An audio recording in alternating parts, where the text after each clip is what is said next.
Bonsoir à tous, soyez les bienvenus sur cette toute nouvelle vidéo. Aujourd'hui on va parler identité, on va parler besoin de cohérence et on va voir pourquoi est-ce qu'il est aussi difficile d'implémenter de nouvelles habitudes dans nos vies respectives. On a tous, à un moment donné, dans nos vies, pour pouvoir évoluer, pour pouvoir progresser, voulu implémenter de nouvelles habitudes. Pour certains, c'est d'arrêter de boire de l'alcool, pour d'autres, c'est d'arrêter la cigarette, pour d'autres encore, c'est de se mettre au régime, de perdre du poids, de gagner du poids, de se mettre au sport. Qu'est-ce que ça pourrait être encore? De gagner en confiance, de devenir quelqu'un de plus sociable, d'être plus à l'aise avec la jante opposée. Bref, chacun à son niveau, chacun à son registre. Et le point commun là-dedans, dans toutes ces résolutions, c'est qu'il va falloir poser de nouvelles actions qui nous mettent dans l'inconfort, d'accord? Des actions qu'on n'a pas l'habitude de faire, des actions vis-à-vis desquelles on a un petit peu d'appréhension. Et en plus, il va falloir multiplier encore et encore ces actions pendant des mois et des mois, jusqu'à avoir un résultat final dans quelques années peut-être.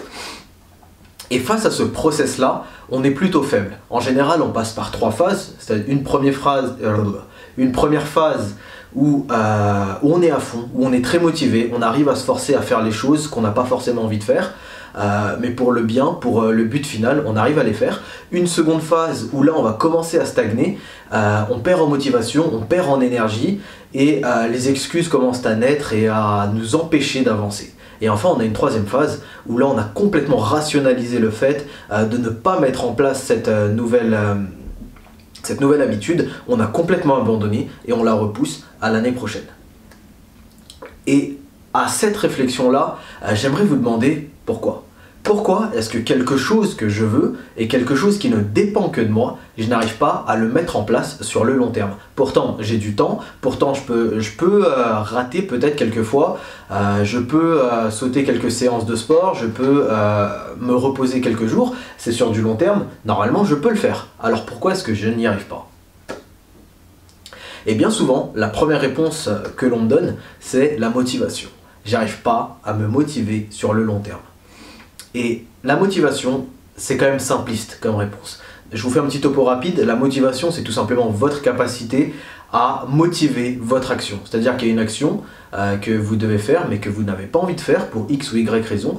Et pour vous motiver, vous allez penser au résultat final, vous allez penser à tous les bienfaits que vous allez tirer. Et cette image-là, cette visualisation-là, c'est censé vous donner un petit coup de pouce, le coup de pouce qu'il vous manque pour pouvoir faire ce que vous n'avez pas vraiment envie de faire.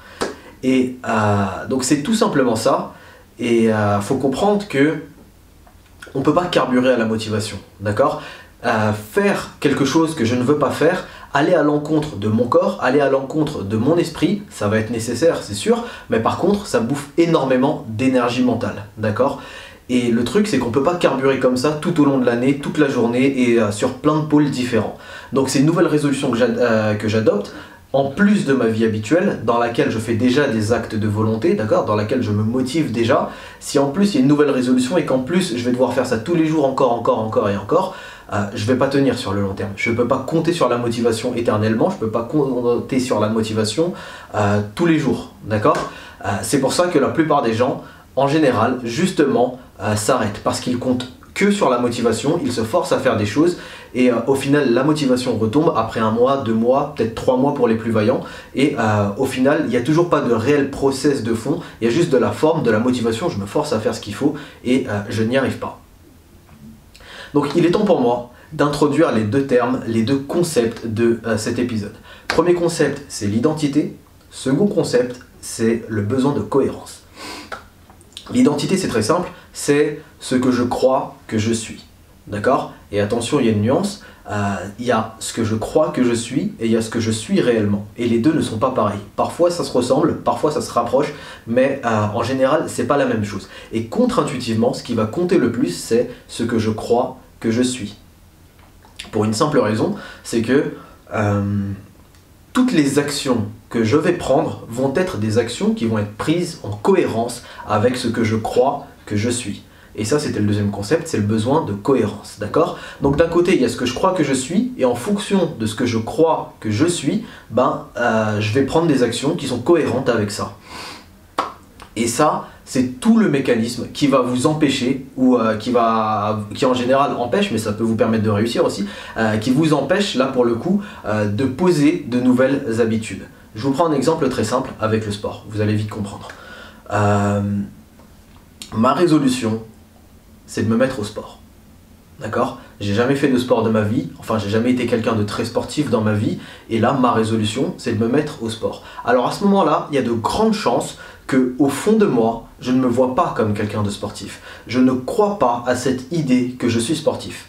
Je veux me mettre au sport, mais je n'y crois pas. D'accord? Et voilà ce qui normalement devrait se passer. Premier mois, je vais me donner à fond, je vais me forcer, je vais pas avoir envie d'aller au sport, mais je vais me dire bon, allez, il faut que je tonifie mon corps, il faut que je maigrisse, il faut que je prenne du muscle, il faut que je perde de la graisse, le sport ça va m'aider, etc. Je vais me forcer, blablabla. Bla. Donc je me force à aller au sport une fois, deux fois, trois fois, je réussis à respecter mon quota de la semaine, je le fais encore et encore. Et là, au bout de un mois ou deux, je commence à faiblir. Les excuses commencent à arriver, j'essaie de me convaincre moi-même, mais je n'y arrive pas. Oh, je suis trop malade aujourd'hui, oh, aujourd'hui j'ai la flemme, oh, j'ai eu une grosse journée aujourd'hui, j'y vais pas aujourd'hui mais j'irai samedi prochain, je sais pas, etc. D'accord? Plein de petites excuses comme ça qui au fur et à mesure vont commencer à intégrer cette nouvelle idée que je veux pas vraiment y aller, d'accord? C'est la matérialisation de je ne veux pas vraiment y aller. Et au fur et à mesure, ces petites excuses-là vont rationaliser le fait de ne pas aller au sport, de ne plus aller au sport, et c'est ça qui va conduire à la troisième phase dont je vous ai parlé tout à l'heure. C'est celle où on a complètement abandonné cette idée, c'est fini, on repousse ça l'année prochaine, peut-être l'année prochaine, on repousse dans le temps. Et je vais vous faire un petit comparatif avec quelqu'un qui est sportif. Quelqu'un qui est sportif, pour lui, aller au sport, c'est pas une corvée. C'est pas une question de je veux pas, j'ai la flemme, j'ai pas la flemme ou quoi que ce soit, ça fait partie de sa vie. C'est même, j'irais même jusqu'à dire que c'est identitaire, d'accord? Ça fait partie de son identité. S'il va pas au sport, il sent que quelque chose ne va pas. S'il va pas au sport, il sent que c'est pas normal, qu'il y a quelque chose de différent. Il va avoir du mal à s'en passer tellement c'est habituel, tellement ça fait partie de lui. Et c'est ça l'idée, d'accord? Et par exemple, au moment de faire un effort, au moment de faire les derniers efforts quand vous êtes au sport, celui qui n'est pas sportif, celui qui n'a pas l'identité d'un sportif, qu'est-ce qu'il va se dire? Il va vouloir arrêter, il va avoir du mal à produire ce dernier effort, il va avoir du mal à aller chercher cette dernière répétition ou courir ces derniers mètres, etc. D'accord? Contrairement à un sportif qui lui va voir les choses différemment. Lui, il est venu justement pour progresser, il est venu justement pour ces derniers instants, pour pouvoir souffrir au sport, pour pouvoir aller chercher cette dernière répétition, cette progression qui est si difficile à obtenir, le jus de toute cette séance, d'accord? Et il va aimer ça, c'est quelque chose qu'il va aimer et c'est quelque chose qui va le rendre fier à la fin de sa séance, il va être fier de l'avoir fait, d'accord? Contrairement au non-sportif qui lui va vivre ça comme quelque chose de difficile, comme quelque chose de trop de compliqué pour lui, un effort difficile, et là, c'est bien là le problème. L'idée de fond à comprendre, c'est que en fonction de mon identité, va découler deux manières de voir les choses, plusieurs manières de voir les choses, plusieurs manières de comprendre les choses, et comme vous l'avez vu pour les sportifs, plusieurs manières de vivre les choses, d'accord? Et le truc, c'est que si je n'ai pas l'identité d'un sportif, alors je ne pourrai pas vivre mon sport comme un sportif. Je ne pourrais pas kiffer mon sport comme un sportif. Je ne pourrais pas maintenir cette habitude sur le long terme comme pourrait le faire un sportif. Puisque déjà pour moi c'est une corvée, c'est quelque chose de difficile et je me force à le faire. Contrairement à un sportif, lui c'est pas une corvée, c'est quelque chose qui fait partie de sa vie, c'est quelque chose qu'il aime, c'est quelque chose qui est tout simplement identitaire. Comme je l'ai dit, d'accord? Et juste avec ces deux visions différentes là, et l'identité elle crée ces deux visions différentes là, et c'est ça qui va être le facteur de réussite ou non de la prise d'une nouvelle habitude. Pour prendre cette nouvelle habitude, vous allez devoir la rendre identitaire, d'accord? Vous allez devoir, avant même de faire le travail, comment dirais-je, physique, le travail de forme, d'accord, de faire le truc en lui-même, vous devez rentrer dans l'identité de la personne qui est capable de faire ça. Vous devez devenir cette personne-là. Vous devez penser comme cette personne-là. Et en pensant comme ça, alors vous allez formater toutes vos actions, toutes vos réactions, toutes vos actions, toutes vos non-actions aussi, et tous vos ressentis. D'accord? Exactement comme le sportif et la personne qui n'a pas l'habitude du sport, justement. Le sportif et le non-sportif. Le non-sportif, il vit son sport comme une corvée. Le sportif, il la vit comme quelque chose de normal. L'effort, le non-sportif, il va le vivre comme quelque chose de difficile. Oh, j'ai déjà fait ma séance, pas la peine d'aller plus loin. Oh, j'ai déjà fait ce qu'il fallait aujourd'hui, etc., etc. Il va avoir quelques appréhensions, il va avoir de la difficulté à aller chercher l'effort véritable quand le sportif, lui, va vouloir aller chercher cet effort parce qu'il pense comme un sportif, parce qu'il vit les choses comme un sportif, d'accord? Et dans la forme, les deux vont au sport, mais dans le fond, les deux ne vivent pas le sport ni la séance de la même manière. Et c'est ça qui va faire toute la différence. Le non-sportif, il carbure à la motivation. Et bien évidemment, comme je vous ai dit, c'est pas quelque chose qui est inépuisable. Cette motivation, vous allez la perdre au fur et à mesure des jours, au fur et à mesure de l'année, vous allez commencer à la perdre, d'accord? Vous ne pouvez pas compter dessus éternellement. Le non-sportif, lui, il ne fait pas appel à sa motivation, ça fait partie de son identité, c'est quelque chose qu'il veut faire, c'est quelque chose qu'il aime faire, d'accord? Quand vous vous adonnez à vos distractions, vous n'avez pas besoin d'être motivé, d'accord? Donc c'est pour ça que ces distractions sont si faciles d'accès, c'est pour ça que c'est si facile pour vous de lâcher quelque chose que vous devriez faire mais n'avez pas envie pour vous diriger vers une nouvelle distraction. Et tout est dans le ressenti, tout est dans le vécu, tout est dans ce que je ressens, tout est dans le comment je vois la chose, d'accord?